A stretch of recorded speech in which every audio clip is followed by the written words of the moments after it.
అందరికీ హాయ్ అండి. Harihara Veeramallu premiere show చూడడం జరిగింది. చాలా చాలా బాగుందండి. పవన్ కళ్యాణ్ గారి ఇంట్రడక్షన్ సీన్ కే మీరు తెచ్చుకున్న పేపర్లన్నీ అయిపోతాయి. సినిమాలో ఇంకా హై ఇచ్చే సీన్లు చాలా చాలా ఉన్నాయన్నమాట. ముఖ్యంగా క్లైమాక్స్ లో పవన్ కళ్యాణ్ గారు కంపోజ్ చేసిన ఫైట్, దాని వెనక కీరవాణి గారు ఇచ్చిన బ్యాక్గ్రౌండ్ స్కోరు లిటరల్ గా మీ అందరికి గూస్ బంప్స్ తెప్పిస్తాయి. ఆ హైతోనే మీరు అందరూ థియేటర్ నుంచి బయటకు వస్తారు. ప్రతి ఒక్కరూ కూడా ఫ్యామిలీతో వెళ్లి వీరమల్లు చేసిన పోరాటాన్ని థియేటర్ ఎక్స్పీరియన్స్ చేయాలని మనస్ఫూర్తిగా కోరుకుంటున్నాను.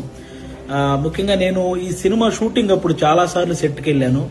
పవన్ కళ్యాణ్ గారు అభిమానులకు నచ్చే సినిమా తీయాలని ప్రతి సీన్ మీద కూడా చాలా కేర్ తీసుకొని చేశారు. అది ఈ రోజు స్క్రీన్ మీద కనిపించింది. క్లైమాక్స్ లో ప్రతి అభిమానిని కదిలించింది. ముఖ్యంగా ఆయన అంటే ఎప్పుడో ఒకసారి అభిమానుల కోసం ఒక హిట్ దేవుడు అని కోరుకుంటే గబ్బర్ సింగ్ వచ్చింది. ఆ తర్వాత మళ్ళీ ఇప్పుడే అభిమానుల కోసం ఒక హిట్ దేవుడు అని కోరుకున్నారు. మనకి హరిహర వీరమల్లు వచ్చింది. మీరు ఆఫ్ స్క్రీన్ లో ధర్మం కోసం పోరాడిన పవన్ కళ్యాణ్ గారిని చూశారు.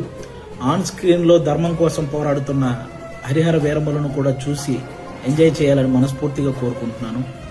మీరు గమనించే ఉంటారు, ఆయన సినిమా జీవితంలో ఎప్పుడు ఇవ్వనన్ని ప్రెస్ మీట్లు, ఎప్పుడు చేయనన్ని ఇంటర్వ్యూలు, అలాగే 2 ప్రీ రిలీజ్ ఈవెంట్లు, ఇవన్నీ ఓన్లీ సినిమా కోసం నిలబడ్డమే కాదు, ఏఎం రత్నం గారు అనే ఒక మంచి ప్రొడ్యూసర్ కోసం నిలబడ్డమండి.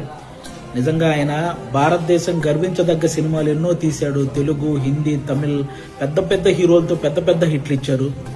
ఈరోజు పవన్ కళ్యాణ్ గారితో ఆయన పొలిటికల్ షెడ్యూల్ ని దృష్టిలో పెట్టుకుని దానికి తగ్గట్టు సినిమా షెడ్యూల్ ని వేసి అక్కడ పొలిటికల్ కెరీర్ లో ఆయన ఒక మైల్ రాయి సాధించడానికి, అలాగే సినిమా కెరియర్ లో ఇంకొక మైల్ రాయి సాధించడానికి తోడ్పడిన ఒక మంచి ప్రొడ్యూసర్ అండి ఏఎం రత్నం గారు.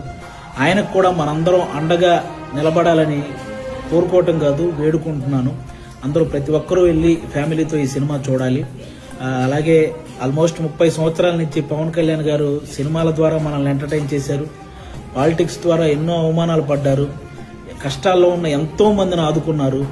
అలాంటి వ్యక్తి ఎప్పుడో గానీ మనస్ఫూర్తిగా ఒక మాట అడగడు, సినిమా చూడండి అని. కాబట్టి ఆయన్ని అంటే ఇంకో 3 సినిమాల తర్వాత ఆయన మళ్ళీ కొన్ని సంవత్సరాలు సినిమాలు చేస్తాడో లేదో కూడా తెలియదు. అలాంటి వ్యక్తికి మనం ఈ 3 సినిమాలు ఆయన గుర్తుంచుకునే విధంగా, ఆయన గుర్తు పెట్టుకునే విధంగా విజయాన్ని అందించాలని మనం మనస్ఫూర్తిగా కోరుకుంటున్నాను. పవన్ కళ్యాణ్ గారి అభిమానులందరూ అభిమానులే కాదండి, మనస్ఫూర్తిగా నేను ఒక విషయం చెప్తున్నాను. ఆయనకి నాయకులతో వ్యతిరేకత ఉంటది కానీ సాధారణ ప్రజలందరినీ కూడా సమానంగా